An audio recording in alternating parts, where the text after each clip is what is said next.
Because unbeknown to me, he's traveled around with me around the state as I travel. Because I have a volume of his tapes on Big Book study. And he called me the other night, and he was the type of man that on the telephone that I imagined him to be. And I was very excited at the airport yesterday evening to pick him up if he was going to be that type of a person that I had him in my mind to be, you know. And he was. He was. The only thing that I seen different of him walking into the airport, the only thing I see a little different of him, damn, he didn't have that AA walk. So he was awful easy to pick out of that crowd, you know, and I said, well, there he goes. And damn, he didn't walk right straight up to me. So I guess there was something about me. I don't know if the curiosity look on my face or whatever the case may be. And we've had a little sharing together. We had dinner last night. And reading it and listening to his tapes, I found out quickly that his way of thinking of this fellowship, the great fellowship of Alcoholics Anonymous, that we pretty much think alike. And that's wonderful, and I'm looking forward to sharing a lot more with Charlie before I have to take him and send him on his way. So if you will, not anymore, I'm going to let him tell his side of it, and without anything more, help me welcome Charlie P. from the great state of Arkansas. Come on out here and give him a halo, Fred. Thank you, my friend.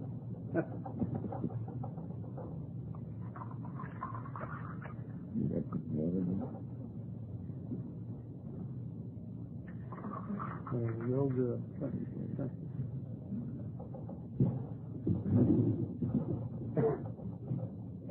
Well, good morning, everybody. My name is Charlie Parman. I'm a very grateful recovering alcoholic. Because I'm a member of the Fellowship of Alcoholics Anonymous, and for the grace of the power that I found in the 12-step program of Alcoholics Anonymous, haven't found it necessary to take a drink for 6,001 days today, one day at a time, and for this I'm very grateful. And man, it's great to be here. I saw old Maynard when I got off that airplane yesterday and started to walk in that airport terminal building, and I looked through the window and I could see him standing over there, and he looked exactly like what an alcoholic ought to look like, you know. What his problem to spot him, just walk right up to him. I want to thank the committee and whoever was involved with getting me to be here this weekend. I feel real honored to be at the first conference of the Chattahoochee Valley Conference. It's a great pleasure to always go and share with people and share our story and our AA life. And I'm certainly grateful for the opportunity to do it here this weekend. This building is a great building. I fell in love with it when I first drove up here yesterday. I don't see any reason why you can't have an extremely good conference here from now on. Jim isn't here from last night. I'm sorry he isn't. I wanted to thank him for last night. I think he made a great talk. He talked about the big book, Alcoholics Anonymous. Those of you that know me know that that's my first love, and that's what I always like to hear about and talk about. Another reason I think you'll be very successful here at this particular convention is, as long as those doors are open back there, the speaker can stand here and see himself or herself in the mirror across the hall. I hope I don't get so damned involved with watching me.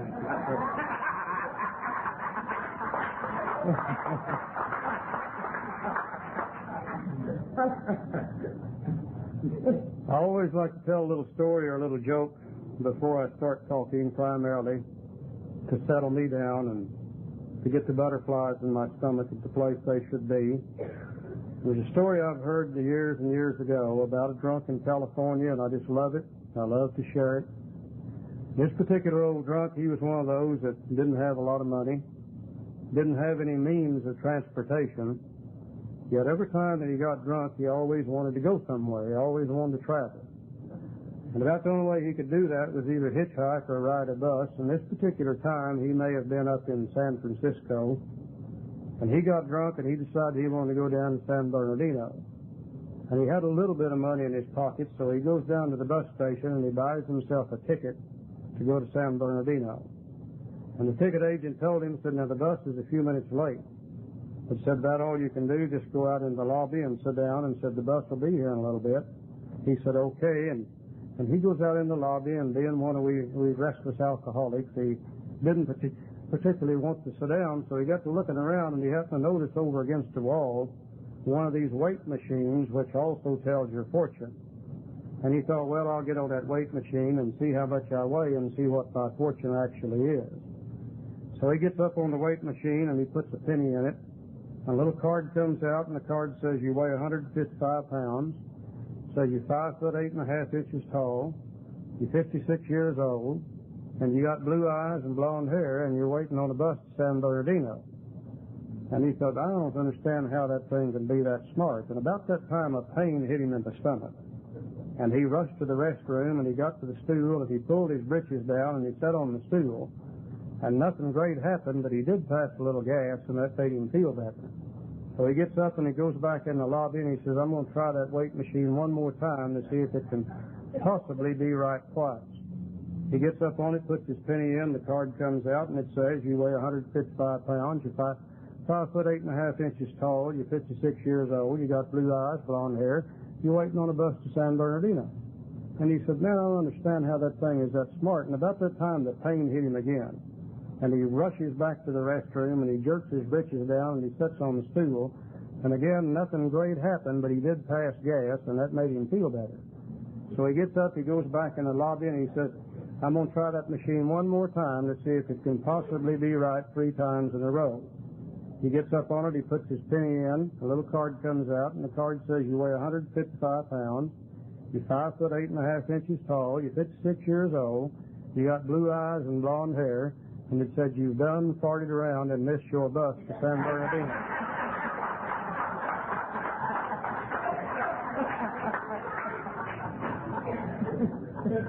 And I think that is so typical of we alcoholics, you know. Many of us farted around and almost missed our bus to sobriety. In the last few years, especially the last year or two, I've heard some people refer to me as an AA fundamentalist. Now, I'm not sure that I know what an AA fundamentalist is.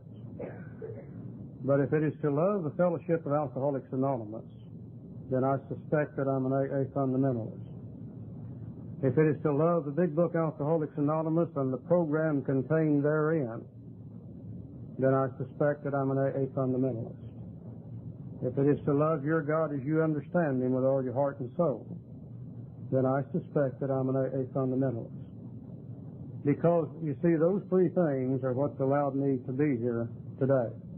Those 3 things are what's allowed me to be alive today.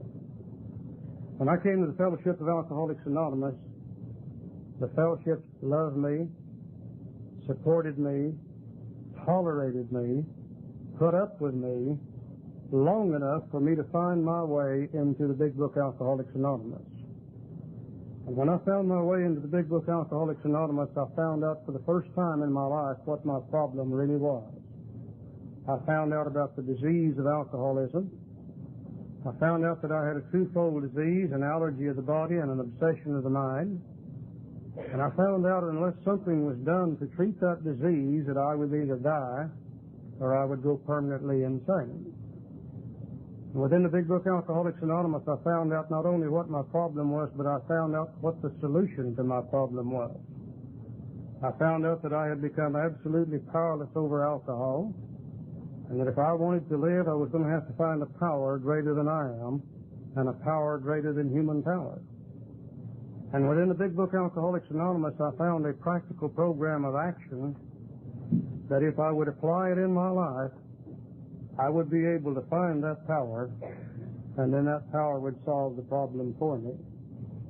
And because of the practical program of action, I have found the power greater than I am, the grace of God as I understand Him, and it isn't necessary for me to drink alcohol anymore. And that primarily is what I'm going to talk about this morning, the Fellowship of Alcoholics Anonymous, the big book Alcoholics Anonymous, and my God as I understand Him in my life. Now, prior to coming to AA, I had no idea what was wrong with me. I thought perhaps I was one of these people who had a weak will.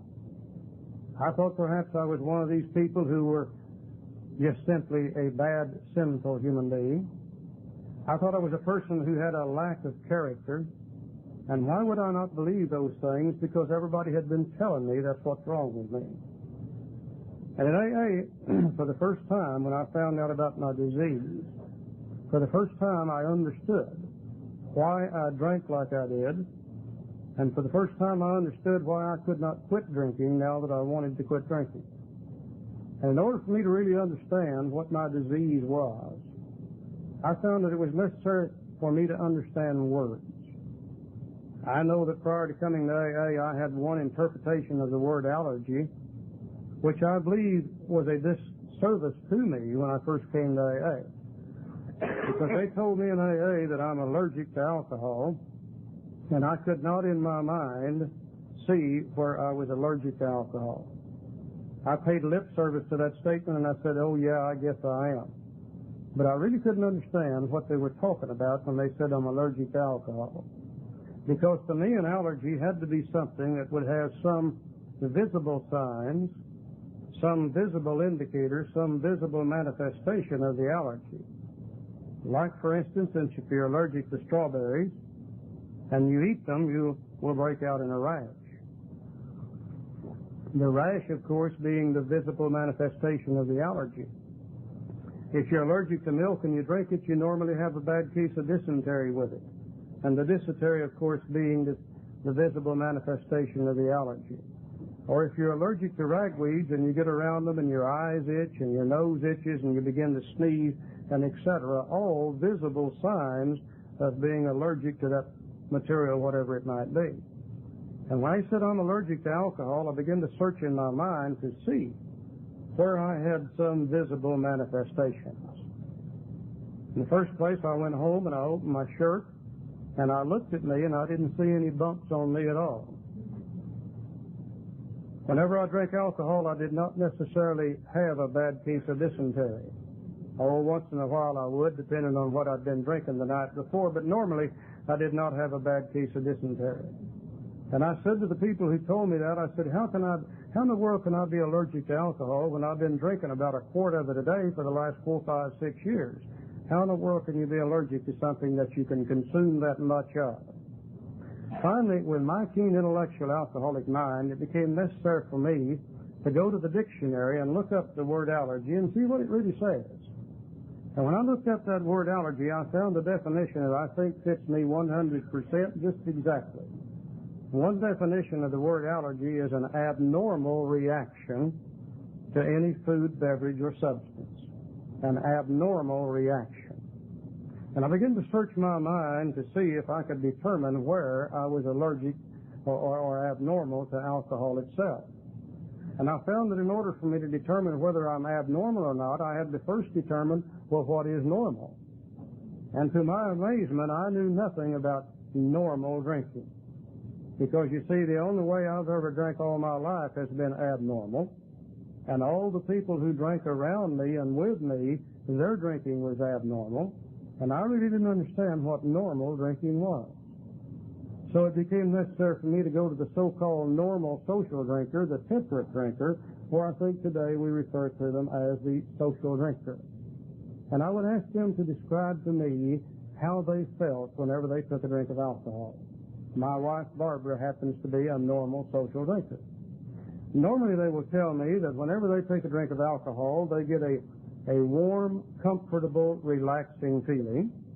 They said we can go home from work and we can be tired and tense and wrought up and everything from the day's work, and we can have that 1 or 2 drinks of alcohol and we get a warm, comfortable, relaxing feeling. And they said then we may or may not have another drink before dinner, and then we'll go ahead and eat dinner, and then that's probably all we're going to drink for that evening. Well, now, whenever I take a drink of alcohol, I don't feel that way at all. Whenever I take a drink of alcohol, I put it to my mouth, and as it passes over my lips get a very hot, intense, burning, exciting feeling. As it crosses my teeth begin to chatter up and down. It strikes my tongue, and my tongue begins to grow and swell and expand and get bigger and bigger. It hits my cheeks, and they tend to go in and out. And as it's doing all that, I feel it passing up through my sinus cavities up into my forehead. And I get a feeling in my forehead which is absolutely indescribably wonderful. And I haven't even swallowed the damn stuff yet. I've just got it in my mouth. Whenever I swallow that stuff, and I feel it going down through my esophagus, as it passes through my chest, some wonderful things begin to happen. My chest begins to grow and expand and get bigger and bigger and bigger. And it strikes my stomach and it explodes like a bomb, and I can feel it racing out through my arms, and my arms get longer and longer and longer. And as my arms are getting longer, I can feel it racing through my legs, and as it goes through my legs get longer and longer, and I get taller and taller, and it hits my feet, and the bottom of my feet get that hot, burning, exciting feeling, and my toes begin to tremble and vibrate and shake, and my feet get to shuffle, and they want to get up and go somewhere and do something. I don't understand a warm, comfortable, relaxing feeling from alcohol.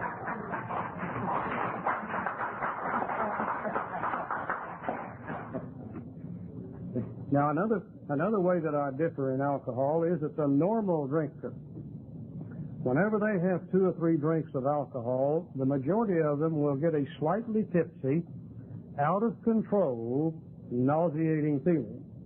And they don't particularly like that slightly tipsy, out of control, nauseating feeling, and they say that's all we're going to drink. Now, for years, I thought the normal social drinker used willpower to not drink more than 1, 2, or 3 drinks. But today I realize that they don't have to use willpower, because 1, 2, or 3 drinks is really all they want to drink. They don't like that particular feeling they get from it. They say, we're not going to drink anymore, and by golly, they shut it off and they don't drink anymore that evening. The thing that is amazing to me today with a normal social drinker is that they get all they want to drink every damn time they drink. 1, 2, or 3 drinks. I drank alcohol for 26 years, and I never remember getting all I wanted to drink. Many, many times I've had a hell of a lot more than I needed to drink, but I never remember drinking all that I wanted to drink. Whenever I take a drink of alcohol and put it in my system, there is a craving that develops within my body that demands more of the same. I don't get that slightly tipsy, out of control, nauseous feeling.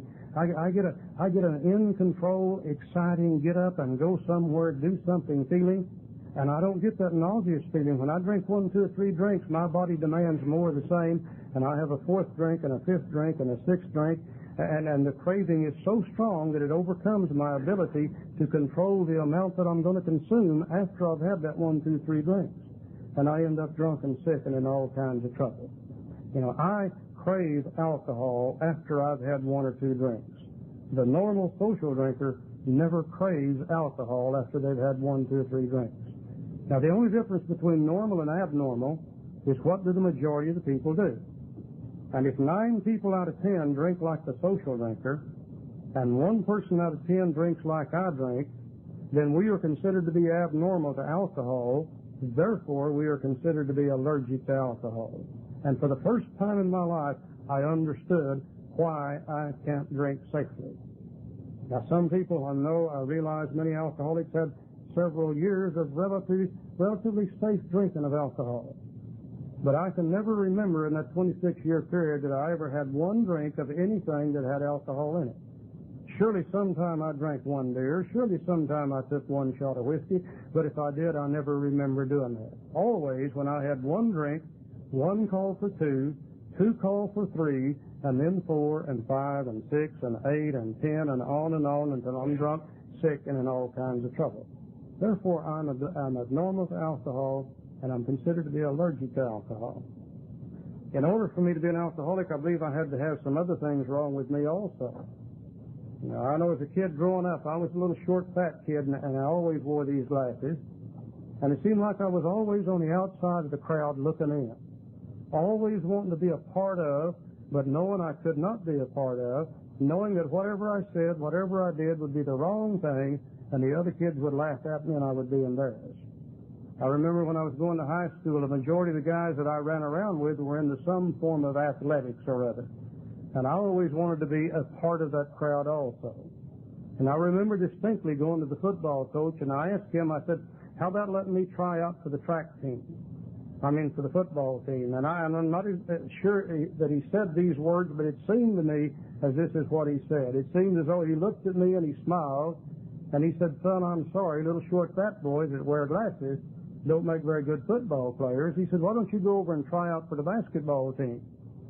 I remember going to the basketball coach, and I asked him to let me try out for the basketball team. And it seems as though he said to me, son, I'm sorry, little short fat boys that wear glasses don't make very good football players. Why don't you try out for the track team? And on and on and on. Also, I remember at that stage of my life that these other boys were doing things with girls that I wanted to do too. Sometimes I'd see them in the hallways of the school, and they'd be walking down the hall, and they'd have the girl's head on their shoulder, and she would be looking up at them with those great eyes, and I would be watching them, and I wanted to do some of that too. And once in a great while, I'd see them around under the stairwell, and the boy would have the girl back in the corner, and she would have her arms up around his head, and she would have his head pulled down to hers, and they would be back in the corner, and they'd be kissing back in that corner. And I wanted to do some of that too. But I found out that little short fat boys that wear glasses don't score any better there than they did on the athletic teams I did.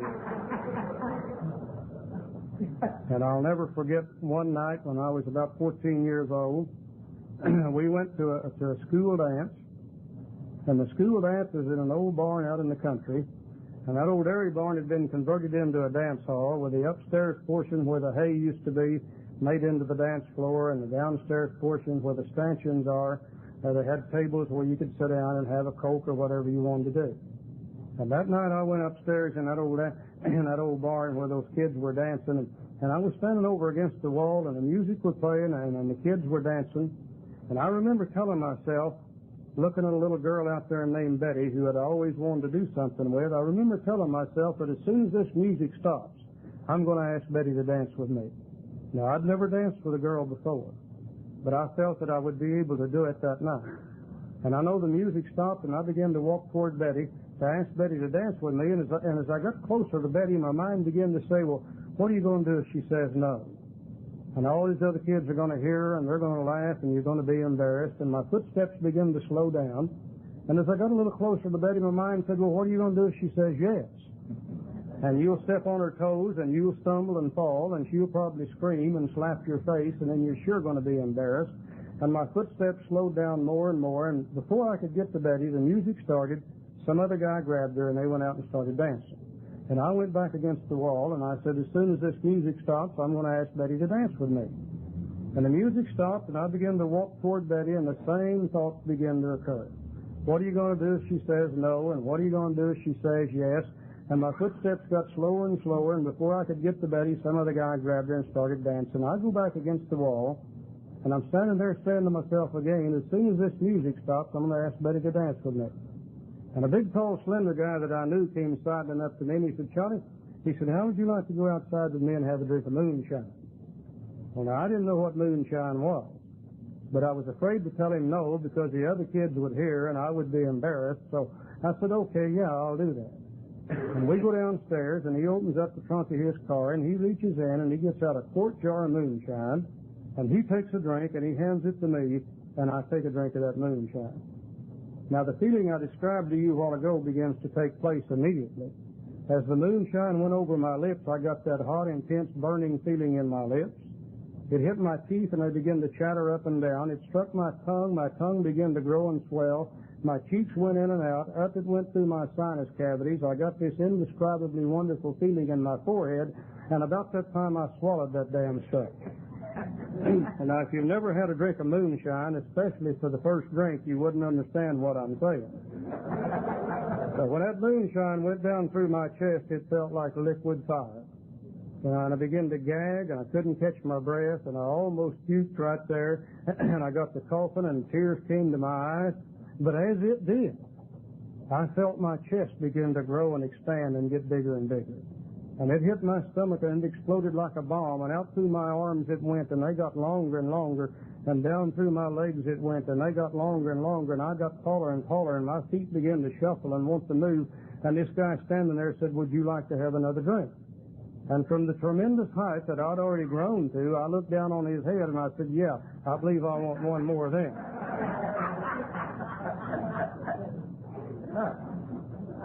And we took a second drink, and we went back upstairs where the kids were dancing, and I went over against the wall, and I was standing there watching Betty dance, and I said, as soon as the music stopped, I'm going to ask Betty to dance with her.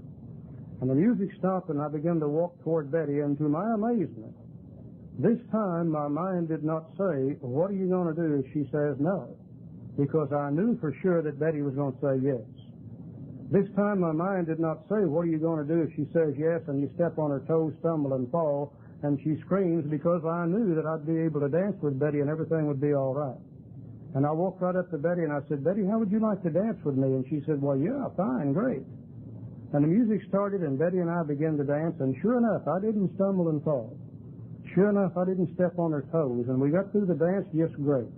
And as the music began to come to an end for that particular tune, I found myself doing something again I'd never been able to do before. I turned to Betty and I said, "Betty, how would you like to dance with me again?" And she looked at me and she said, "Well, yeah, fine, Charlie, that's all right." She said, "You're a pretty good dancer." She said, "I didn't know you could dance." I said, "Hell, I didn't either, but let's try it one more time." Now, to the best of my recollection, Betty didn't dance with anybody else that night. I really believe tonight, as I look back on that Betty and I danced every tune for the rest of the evening together. And as the dance began to draw to a close, I found myself again doing something I'd never been able to do before. I said, "Betty, how about letting me take you home from the dance?" And she said, "Well, sure, Charlie, that'd be okay. That'd be fine." Now, I didn't have an automobile to take her home in, but I knew a fellow that had one, and he was a tall, slender guy that had a quart of moonshine in the trunk of his car. And I went over and I asked him if Betty and I could ride home with he and his girlfriend, and he said, "Well, yeah, come on," said, "Let's go."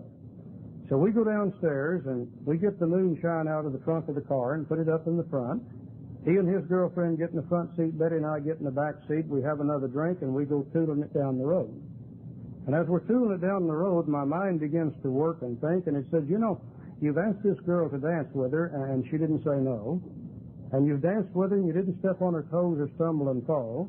And you've asked her to take her home." And my mind said, "I wonder what she would do if I would reach over and put my arm around her and pull her over here against my shoulder." And we rode along a little ways, and I thought about that some more, and after a while I put my arm around Betty and I pulled her over against my shoulder, and sure enough, she did the same thing those girls was doing in school. She laid her head on my shoulder, and she looked up at me with those big eyes, You guys know how they look when they do that, And I thought, now, man, this is really living. I really enjoy this. And as we rode down the road a little further, my mind began to think again. It said, "You've asked this girl to dance with her, and everything was okay. You're taking her home. You got her in the back seat of this car. You got her head on her shoulder." So my mind said, "I wonder what she'd do if I would kiss her." And as I rode along a little further and thought about that some more, I decided to do that. Now, I'd never kissed a girl before, and I really didn't know how to do it. But I had seen them do it in the movies, so I knew that if I followed what they practiced in the movies, everything would be okay. So I reach over and I get Betty by the chin with my right hand, and I get her face situated just exactly right, and I begin to reach down to lay my lips on hers. Now, I wasn't sure what would happen. I thought maybe she would really slap me this time. But as I laid my lips on hers, I closed my eyes just before I did, because that's what I've been seeing them do in the movies, and I figured your eyes ought to be closed, and I put my lips on Betty's. And I really didn't know what to expect. But she didn't slap my face. In fact, in a little bit, her little lips began to move and kind of tingle, and then my little lips began to move and kind of tingle. And I thought, Jesus Christ, so this is what it's all about.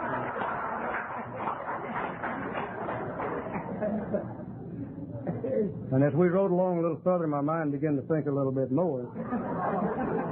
And it said, here I've asked this girl to dance with me, and everything worked out, and I'm taking her home, and I got her in the back seat of the car, and I got her head on my shoulder, and I kissed her, and she didn't slap my face. My mind said, I wonder what she'd do if I'd reach over there and get hold of one of those things. Now, I rode a little further, and I decided I would do that. And again, it's something that I'd never done before, but I figured that if you're going to do that, you need to be kissing them at the same time. So again, I got Betty by the chin, and I got her face just where it ought to be, and I leaned down to kiss her, but this time I didn't close my eyes because I wanted to see what my right hand was getting ready to do. And as I leaned down and as I put my lips on Betty's, sure enough, my right hand reached over there and got hold of one of those things. Now let me tell you something. If you're a little short, fat kid that wears glasses, and you've been thinking about getting hold of one of those things for a long time, and you get one of those things in your hand for the first time in your life, I'll tell you, there's no feeling like that, period.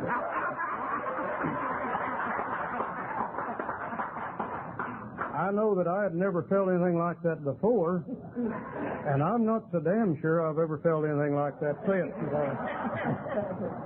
Looking back on that today, I realized that that was probably my first spiritual experience right there in the back seat of that car.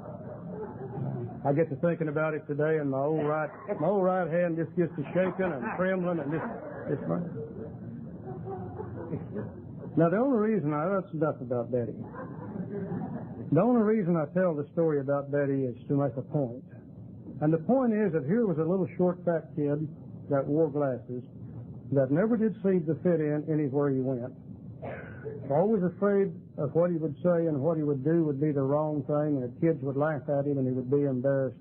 Unable to function in what to him was normal society, which is the rest of the kids that he runs around with. And that night he took a drink of alcohol. And alcohol did something for him that he had never been able to do for himself. Alcohol gave him the courage and the strength and everything that he had to have in order to function in what to him was normal society. Alcohol that night became the answer to all of his problems. Alcohol that night did for him what he could not do for himself. Alcohol that night became a power greater than he was. I love the feeling that I got from it so well that I couldn't hardly wait to do it again. And the next time I got a chance to drink, I tried it, and sure enough, it worked, and it did the same thing again. And the third time I tried it, sure enough, it worked, and it did the same thing again, and my mind immediately became obsessed with the idea of drinking alcohol. Now, an obsession of the mind is really not too difficult to understand. An obsession of the mind is an idea that overcomes all other ideas. Almost immediately with my drinking, I began to get into trouble. And my mother told me in the very beginning, she said, son, you oughtn't to drink that stuff. She said, don't you know that you have an uncle that's in the state insane asylum in California, and he's become a wet brain from drinking alcohol. And she said, if you continue to drink, you're going to be just like him, and you're going to end up right where he is. And my mind said, no, Mother, I'll never be like him. Because if I get to drinking like he drinks, then I will simply quit drinking. Her idea for me was to stop. My idea was to continue to drink. My dad told me, he said, son, he said, every family that's ever tried to drink alcohol has got in trouble with it. He said, I don't know why it is, but there's something wrong in our family that we can't drink booze. And he said, if you continue to drink it, you're going to destroy yourself, your life, and everything that you hold near and dear to you. But my mind says, no, Dad, I'll be different. If I ever get to drinking like the rest of you Parmleys, then I'll quit drinking. You can bet on that. My first wife said, Charlie, I love you dearly. She said, you're a good man. And she said, I don't want anything to happen to our marriage. But she said, you don't drink alcohol like other people drink it. And she said, if you don't stop drinking, sooner or later I'm going to have to leave you. And my mind said, honey, you don't understand. You know, if it ever gets to the point where it really gives us a problem, then I'm going to stop drinking. My boss said to me, he said, Charlie, you're one of the finest employees we got. And he said, you're slated for great things with our company. And he said, in a few years, I'm going to retire, and you're going to be able to get my job, providing one thing. He said, you're going to have to quit drinking that booze. He said, you're drinking it, and you're laying out at night, and I don't know what you're doing, and I don't care, but it's beginning to interfere with your job. And he said, if you don't stop drinking, you're going to lose this job sooner or later. And my mind said, boss, you don't understand that if I ever get to that point, then I will stop drinking. Everybody's idea was for Charlie to stop drinking. Charlie's idea was that if it ever gives him a problem, he will stop drinking when that day comes. An obsession of the mind is an idea that overcomes all ideas. You know, all people are obsessed with certain things. We have some people that are obsessed with the idea of gambling. We have some people that are obsessed with the idea of overeating. We have some people obsessed with the idea of working. We have some people obsessed with the idea of sex. And we even have people obsessed with the idea of stopping other people from drinking, you know. And it's obvious to everybody around the gambler, the overeater, the one trying to stop people from drinking, that they can't do those things. But it is not obvious to the one who is obsessed with the idea. Their idea is that some way, somehow, I'm going to find a way to do this. And my idea with alcohol was that I'm going to be able to drink it. It's not ever going to give me any problem, and I'm always going to be able to do what I want to with it. And if it does give me a problem, then I'll simply stop drinking. 24 years later, my second wife joined the Fellowship of Al-Anon. And when she went to Al-Anon, she began to bring home some pieces of literature about alcoholism, about AA, and various different things, and lay them around in different positions in my house. Well, I never would read those things while she was there. But after she would leave, once in a while, I would pick one up, and I would begin to read a little bit about alcoholism, a little bit about Alcoholics Anonymous, a little bit about what I may have to do someday in order to recover from this thing that was by that time literally destroying my life, period. My wife had been in Al-Anon probably 4, 5, 6 months, and one day she came home and she said, Charlie, she said, my sponsor, Wanda, has a husband named Floyd, and said he's in the Fellowship of Alcoholics Anonymous. She said, would you even consider talking to him about alcoholism? And I said, oh yeah, I guess I would. It'd be okay. I really don't think I need it. But if it would make you feel better, yeah, I'll be willing to talk to Floyd. And I never will forget the day that Floyd and Wanda came to the house. Barbara and Wanda got in the car and left Floyd and I sitting in my kitchen. And Floyd sat down with me, and he began to do for me that night or that day what nobody else had ever been able to do before. Floyd sat down and he began to talk to me about his disease of alcoholism. And nobody else had ever done this before. Everybody else that had talked to me about alcoholism had talked to me about my disease of alcoholism and what I was going to have to do about it. And Floyd didn't seem to really give a damn about my disease. He talked to me about his. And he began to explain to me his disease. He began to explain to me the fact that he had to find a power greater than he was. And he began to talk to me about a practical program of action practiced by a bunch of people in a fellowship called Alcoholics Anonymous. And he did it in such a manner that he got my interest and intrigued me. And nobody had ever been able to do that before. Now, God works in very mysterious ways. That has been now about 18 years ago. And my friend Floyd has never been able to get any long-term lasting sobriety. Floyd gets sober, he stays sober for 90 days or 6 months, and he ends up getting drunk all over again. One time within this 18-year period, Floyd got a year's sobriety, and I got to give Floyd his lighter that night, and I cried, and Floyd cried, and everybody else cried, and damned if he didn't turn around within a week and get drunk all over again. My friend Floyd today is in a mental institution at the VA hospital in North Little Rock, Arkansas. Floyd is in there because about 6 months ago he got drunk one night, run out of gas, walking down the highway, a car ran over him, broke his left leg in 3 places with compound fractures. They went in, operated on it, put it in pins and put it in a cast, and they put Floyd in a nursing home to keep him off of his foot. They said, now don't get on that foot. If you do, you're going to tear all that stuff loose. And Floyd managed to lay in that bed about 3 weeks in that nursing home, and damn if he didn't get up and try to walk and tore it loose. They had to take him back, take the cast off, put new pins in, put him back in a nursing home. Within a month, he did the same thing all over again. They took him back, and now they've repinned it, put a cast on it, and they've got him strapped down in a nut house down in Little Rock, Arkansas. He hasn't got enough brain left to even know not to walk on his leg, you know. God works in very mysterious ways. Sometimes I wonder why. Why did I get sober and Floyd hasn't made it? And I don't really guess it's any of my business. It just so happens that worked. Floyd took me to my first meeting of Alcoholics Anonymous. And I walked in the door of the AA meeting, and there they all stood. This was a little meeting in Siloam Springs, Arkansas. And when I walked in the door, they were standing there, and they all had a smile on their face.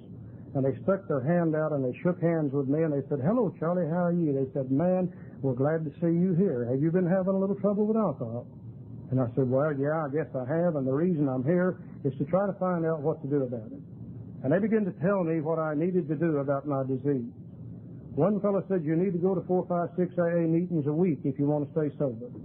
He said, "We find that the more meetings you can go to, the more support you get from the group, the more fellowship you have, the better your chance in the beginning." And he said, "If you'll go to 4, 5, 6 meetings a week, you'll probably stay sober for a while at least." Another fellow picked up this book and he said, "Charlie, this is the big book, Alcoholics Anonymous." He said, "If you'll read it and study it and do what it says, you'll be able to live without drinking if you really want to stop." And another old fellow sitting back over at the side of the room, and you see him at every AA meeting. I see one or two here today. Bald-headed old poot. He looked at me and he grinned, and he smiled a little funny smile, and he said, "Son," now in those days I was much younger, he said, "Son," he said, "if you really want to stay sober, someday you will have to turn your will and your life over to the care of God as you understand it, if you want to stay sober." Now, I thought about the three things that these people had said, and the first thing I realized was that they didn't understand me at all.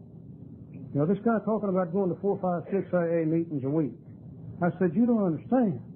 You don't realize that I've got a farm out here in the country, and I raise 45,000 chickens, and I got 100 head of cattle, and I got 30 sows, and I got a red-headed wife and 4 kids and 2 bird dogs, and by God, you got to work hard to keep up with those things." And I said, "I've got to stay home at night and get my rest." But I said, "I will come to 1 AA meeting a week. I can't go to any more than 1 meeting a week." I picked up the big book, Alcoholics Anonymous, and I opened it to where they told me to go, to chapter 5, and I read how it works and read the steps, and I just almost puked right there. Because it said we admitted we were powerless. And I'd never admitted in my life I was powerless over anything. Step 2 said, "Came to believe that a power greater than ourselves can restore us to sanity." Well, I wasn't crazy. I said, "Man, don't tell me I'm crazy." I said, "Yeah, I do stupid things when I drink, but I'm not crazy." And if you're not powerless and you're not nuts, then you don't need step 3. You don't need to turn your will over to God. And I just closed the book on shelf. I thought about what that fellow had said about turning my will and my life over to the care of God as I understood Him. And what they didn't understand was that I understood God. But you see, I was born and raised in a good old Southern Baptist church. And I'm not going to knock the Southern Baptist church. I loved it then, I love it today. But it seems to me as though in my Southern Baptist church as a kid growing up, the only thing I'd ever heard was hellfire and brimstone. You go to hell for lying, cheating, stealing, drinking whiskey, and committing adultery. And I've been doing that for over 20 years. And I knew that God wasn't going to have anything to do with me. I knew He'd already told St. Peter when that little 4-eyed sucker gets up here, just send him on downstairs. We got no room for his kind up here at all. But I said, "I'll tell you what I'll do." I said, "I'll go to your meeting down here in Siloam Springs, Arkansas, every Friday night, and I won't miss a meeting, and I'll work this thing the way I want to, and I'm going to stay sober." And I said, "If you don't believe me, you watch me. I'm getting ready to do exactly that." Thank God for the fellowship of Alcoholics Anonymous. Any other fellowship in the world would have taken an arrogant, overbearing SOB like me and thrown me out the door. All they did was just rear back and smile and said, "Well, keep coming back." Coming back, and I went to their meetings every Friday night, didn't miss a meeting period, and 90 days later, I was sicker than I'd ever been in my life. I was mad at me. I was mad at my wife. I was mad at my kids. I was mad at my bird dogs. I was mad at AA. Nothing was working right, and I wanted to feel better, and I didn't know how to feel better. And I'd been hearing them people talking about slips, and I decided, by golly, it's time for me to have one of them. So I took a drink of alcohol in order to feel better, and I triggered the allergy, and I couldn't stop drinking. And some 3, 4, 5, 6 weeks later, I ended up drunk, sick, and in all kinds of trouble.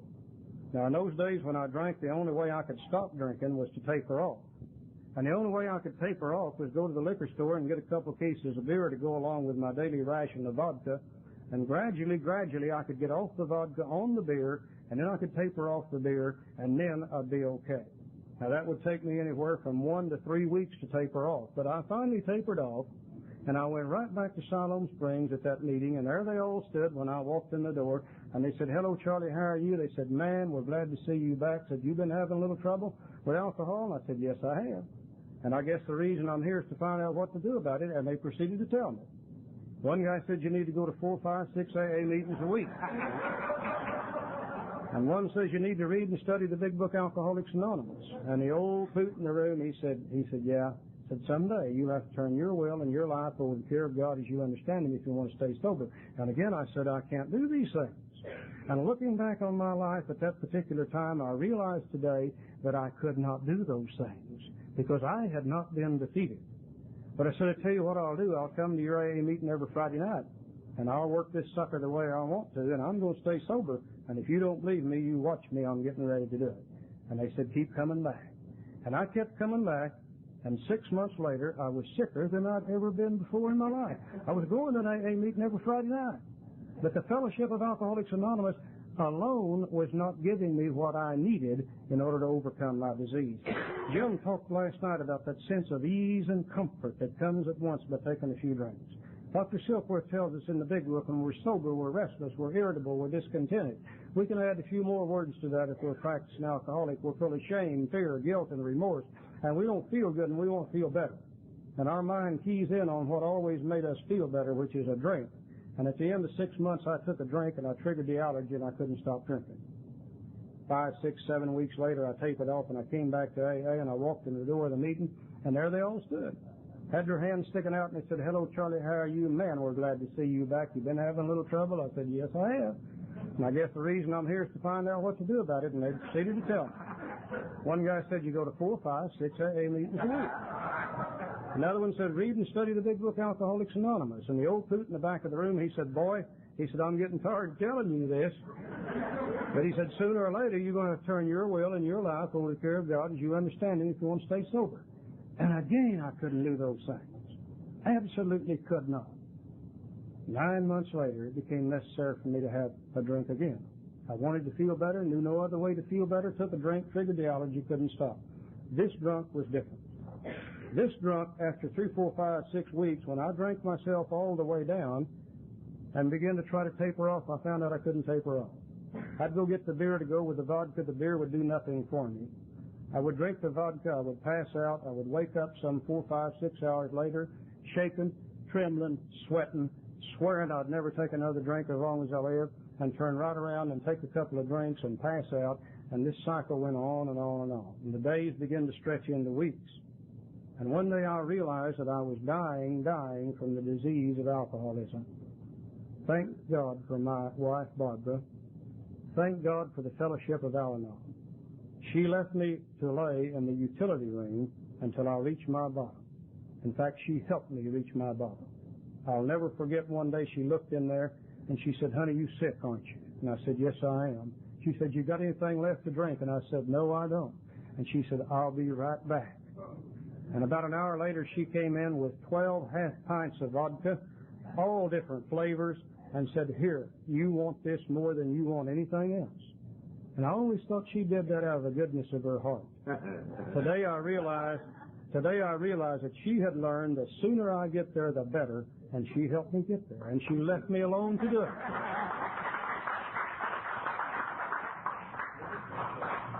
And one morning I woke up to the full realization that I'm dying from the disease of alcoholism. And I didn't want to die drunk. And now I know I've got to die. But I don't want to die drunk. And I still don't want to die drunk today. And I never will forget, I turned to my wife and I said, "Barbara, I can't quit drinking. I've got to have some help." And I believe that's the first time in my life I ever asked for help that I can remember. And she went to the phone and she called AA people. Floyd was one of them and another guy. And they came to me and they looked at me and they said, "My God, we can't do anything with this guy. If we try to sober him up, he will die sure as hell." They said, "We've got to put him in a hospital." And Floyd turned to me and he said, "Come on, Charlie, and let's take a bath and clean up and we'll put you in a hospital." And I said, "No, boys, I don't think I'm that bad." I said, "I believe I can do this my way." And one turned to the other and said, if that's the way he feels, there's nothing we can do for him then. And they said, let's go home. And Floyd left my house, and he turned as he went out the door with tears in his eyes, and he said, Charlie, call me when you're ready. And I laid there the rest of that day, and toward the middle of the afternoon, I knew I couldn't do anything about it. And I got up, and some way I got to the phone, and I called Floyd, and he came and picked me up, and he put me in the hospital. And I woke up in that hospital 3 or 4, 5, 6 days later. I don't know how long. Don't know what went on in that hospital while I was there. I simply know that my arms were bruised when I came to myself. I know that the nurses coming down the hall would not come in the room. They would just stick their head in to see if I was all right. I have no idea what transpired in that 3 or 4, 5 or 6 days. But when I woke up in there, I woke up in a place that I've never been before. Not physically, but in my head. I woke up to the fact that I had been completely defeated by alcohol. For the first time in my life, I had found something that I could not control, could not manipulate, could not could not make it do what I wanted it to do. And alcohol had absolutely defeated me in a fair fight. And I knew that I couldn't live without drinking. And I knew that if I drank again, I was going to die from the disease of alcoholism, and I didn't want to die that way, and I didn't know what in the world to do about it. And it came to mind what another old fellow in AA had said. He said, if ever in complete desperation you don't know which way to turn, and you don't know what to do, he'd said, try a little prayer. And I remember laying in that bed in the hospital saying, do I dare pray? And my mind said, no, you don't pray. My mind said, only weak people pray. Strong people like you are, Charlie, that stand on their own 2 feet, they don't pray. That's just for weak people. My mind said, well, hell, God wouldn't listen to you anyhow because of what you've been. And my mind said, well, what are you going to do if you don't? And then for a while my mind said, well, what would it hurt to try? There's nobody in the room. Nobody will see you. So what would it hurt to try? And finally, very reluctantly, I uttered a prayer, and the prayer itself was a false prayer. And this is how great my God is. I said, God, if there is a kind and a loving God, will you remove from me the obsession to drink alcohol? Now, I have no idea what happened that day. I didn't see any lights flash. I didn't hear any bells ring. I didn't feel any clean wind blow clear through. But the instant I uttered that prayer, I knew that I never had to take another drink of alcohol as long as I lived if I didn't want to. I didn't know what I was going to do about it, but I knew I didn't have to drink anymore if I didn't want to. And I got up and I left that hospital, and I went back to the AA meeting at Siloam Springs, and there they all stood. And they had their hands sticking out, and they said, hello, Charlie, how are you? Man, we're glad to see you back. Have you been having a little trouble with alcohol? I said, yeah, I have. But this time I didn't ask them what to do about it. And they didn't tell me what to do about it. I started going to 4 or 5 or 6 AA meetings a week. I began to read and study the big book Alcoholics Anonymous. I began to thank my God every morning when I woke up. And I began to ask him to keep me sober for the rest of that day. And I began to thank him at night for helping me stay sober that day. And slowly, slowly, slowly, my life began to change. For the first time in my life, I found myself sober and not wanting to drink alcohol for the first time since I was 14 years old. And as I read and studied my big book, Alcoholics Anonymous, I learned some amazing things. In the doctor's opinion, that's where I started this time. In the doctor's opinion, I learned the exact nature of my illness. I learned that it's not weak will. I learned that it's not lack of character. I learned that it is a disease, and it is a physical allergy of the body, and it is an obsession of the mind. And it's a very unique disease because most diseases do not encompass both the body and the mind. And that's why it is so unique, and that's why it is so hard to do anything about. And I learned that since it is so unique, involving both the body and the mind, then the only possible answer is through spirituality.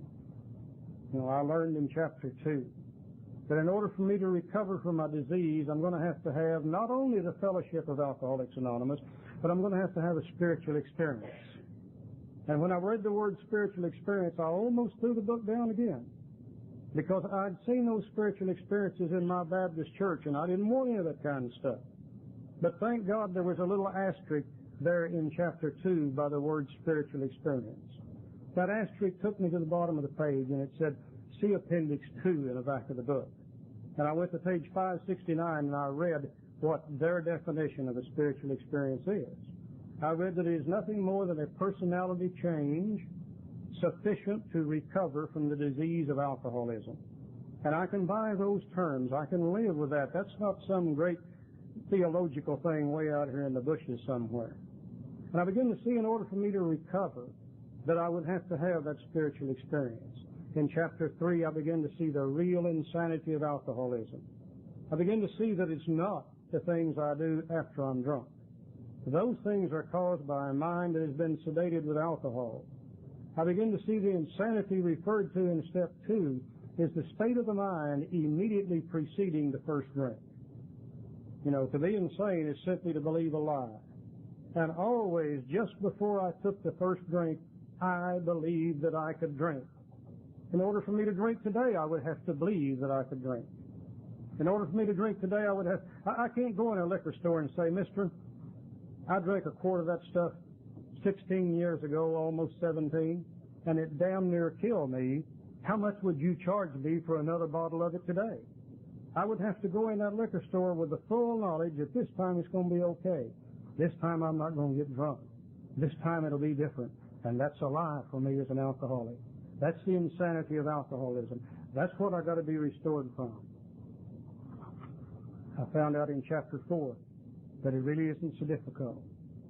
That in order for me to start a spiritual growth, that the first thing I've got to do is just believe. Not know anything, just believe. Believe that there is a power greater than I am, or even be willing to believe that there's a power greater than I am. And I'd always believed in God. I knew that God could do whatever He wanted to do anytime He wanted to do it. I've always known there was a power greater than human power. And I found out that all I got to do in order to start my spiritual growth is just believe. Then I found out that in order for me to do that, I'm going to have to make a decision. And I'm going to have to decide between two facts. I'm going to have to decide between step 1 and 2. You know, step 1 says I'm powerless over alcohol and my life's unmanageable. And in my book it says I have but one of two alternatives. One is to go on drinking to the bitter end, blotting it out to the best of my ability till I die, step 1. And the other is to accept spiritual help, step 2. Came to believe that a power greater than ourselves could restore us to sanity. And in step 3 I had to decide between those two choices. Do I continue doing it my way till I die? Or do I accept spiritual help that it talks about in step 2? And I made a decision to let my God, as I understand Him, direct my will, which is my thinking, and direct my life, which is my actions. And I realize actions always follow thinking. And all my trouble before had been that I've had faulty thinking, and the faulty thinking led to bad decisions, and the bad decisions led to bad actions and screwed my life up royally. And I thought, now, if God can direct my thinking, then my decisions will be better. And if my decisions are better, my actions are better, and my life will be better.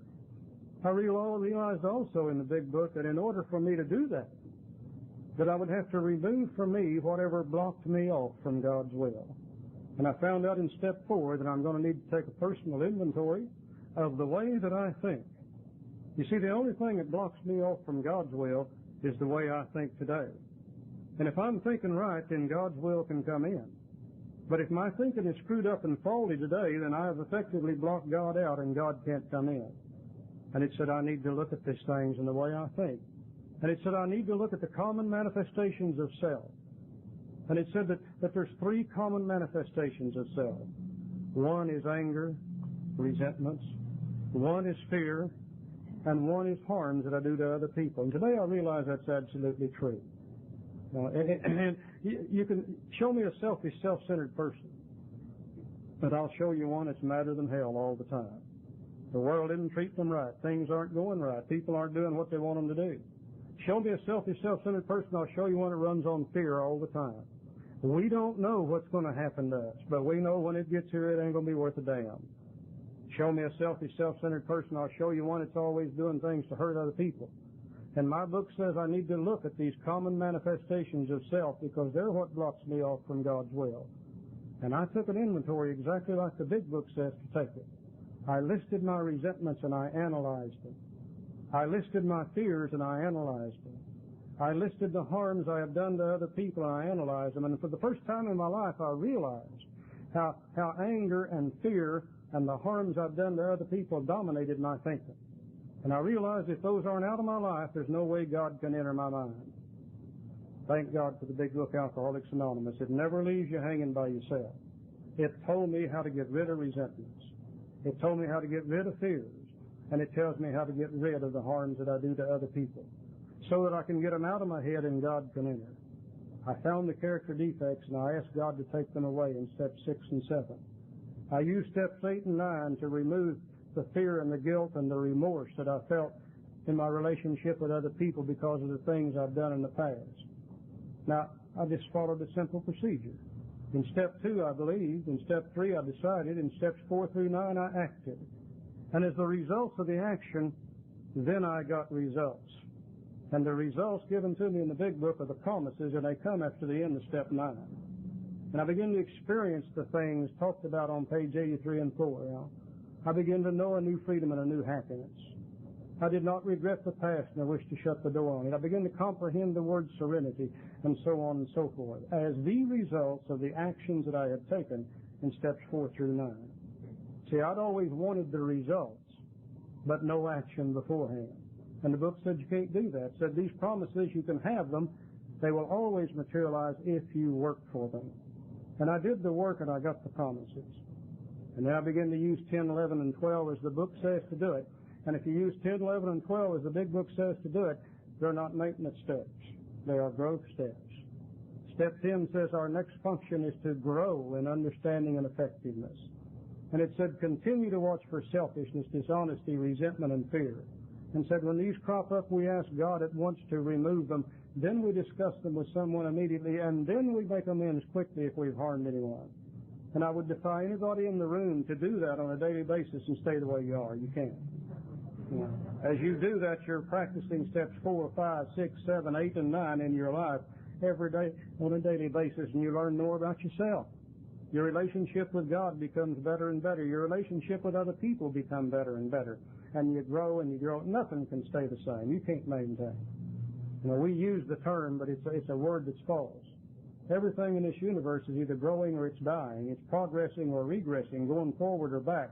The human personality is the same way. I can't stay the way I am at step 9. I can't maintain that. I'm going to grow further or I'm going to begin to slide back.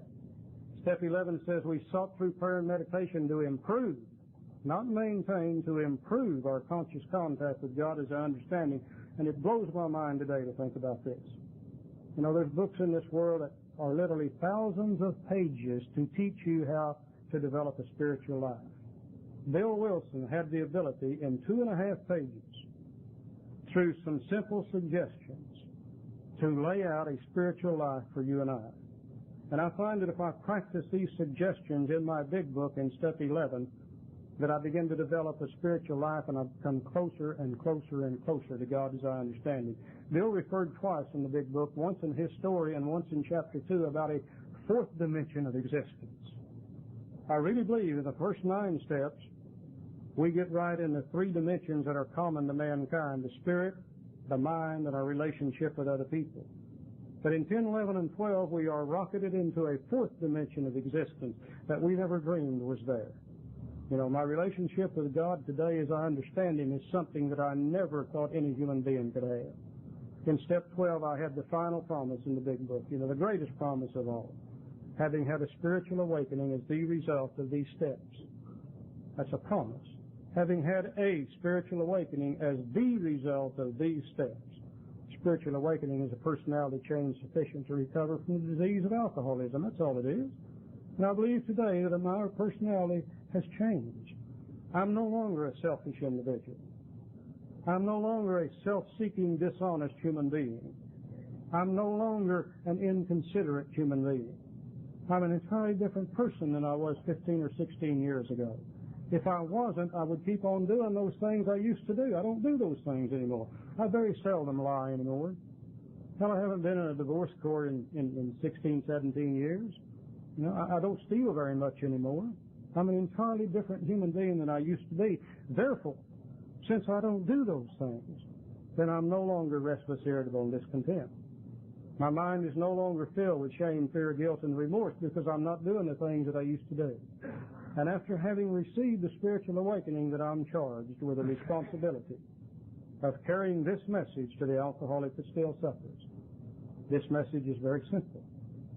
The message that you and I have to give to other people is the spiritual awakening contained in the first 11 steps of Alcoholics Anonymous. Having had a spiritual awakening as the result of these steps. We can take our information and we can do for others what Floyd did for me. We can sit down with them, and by talking about our disease, we can get their interest. By talking about the fact that we had to find a power greater than we were, we can get their interest. By talking about the practical program of action as we had to apply it in our life, we can show him what he needs to do. And then that person can apply that action, and we can walk with him as he applies it, and then he can have a spiritual awakening also. And then he can carry the message to those who still suffer. One more thing, and I'm going to quit. In 1939, when the big book Alcoholics Anonymous was printed, published, and put out for the public, there was 100 people in an unnamed fellowship. These 100 people sometimes called themselves the drunk squads of the Oxford groups. They had no name whatsoever. These 100 people decided to name this book Alcoholics Anonymous. Now, the first Alcoholics Anonymous was the big book Alcoholics Anonymous. These 100 people had been unnamed up until that time, then began to call themselves Alcoholics Anonymous from the title of their book, Alcoholics Anonymous. So we can see in 1939 there was two Alcoholics Anonymouses. One was a book that contained the program of recovery. The other was a fellowship that had used that program of recovery. And the program in the book and the program in the fellowship were exactly the same. Now, in those days, my book tells me that 50% of the people that came to the fellowship and used that program recovered immediately. And it said of those that did not recover and went back to drinking, shortly thereafter 25% came back in and recovered. So it was evident when the program and the book and the fellowship were the same, the recovery rate was 75%. Now, as time went by and the fellowship began to grow and get bigger and bigger, and people began to stay sober more and more on fellowship, the fellowship did to our program what people always do. They began to change it. And the program in the fellowship of Alcoholics Anonymous is no longer the same as it is in the book. The program has changed in the fellowship. You know, we hear such statements as, all you got to do is just come and keep coming to meetings and everything will be all right. We hear statements that say, if you come long enough, you'll soak it up by osmosis and you'll be okay. I damn near died from the disease trying to soak it up by osmosis. In the fellowship, we've developed programs such as birthdays. In the fellowship, we've developed programs such as 90 meetings in 90 days. Now, I don't see anything wrong with 90 meetings in 90 days, but that does not make you a recovered alcoholic. You know, you can go to the Parent Teachers Association, you can go to 90 meetings in 90 days, and that ain't going to make you a parent. You have to go through a process. You got to change in order to become a parent. In order to recover from the disease of alcoholism, you got to change your personality sufficient to recover. Now, today, sometimes I go to AA meetings and I wonder where I am, because they're not talking about the program in the book. They're talking about a fellowship program. Today, I wonder what the percentage of recovery is. Is it 50% anymore? Is it 25%? Is it 20%? No. As far as we can determine today, it's less than 20%. I just wonder if our fellowship would get the same program that the first 100 used, which is still in our book, by the way, it's never been changed. I just wonder if our fellowship, if we would go back to that program, if we could not expect a better recovery rate than we're experiencing today. Now, this is the responsibility of the old-timers in AA. And I think in our zeal to help people, I think we've been playing a numbers game. I think we've been trying to get thousands and thousands and thousands of people into the fellowship of Alcoholics Anonymous. But what are we doing about the recovery program? Are we showing them what they're going to need to do? Are we taking them into the book? Are we helping them understand the steps? I think that's the job of the old-timer, and I think that's the responsibility of the old-timers in AA. If our fellowship fails, it's not going to be because of those new people coming to AA. It's going to be because we older members have refused to accept our responsibility. We're letting new people who are the sickest of the sickest determine what our program is going to be. In our fear of running them off, we've watered our program down until it's meaningless in many cases. We don't want to talk about God. We're afraid we'll run a newcomer off. My sponsor said, don't worry about talking about God. Said, hell, if God runs him off, whiskey will run him right back in here every damn time. And I believe that today.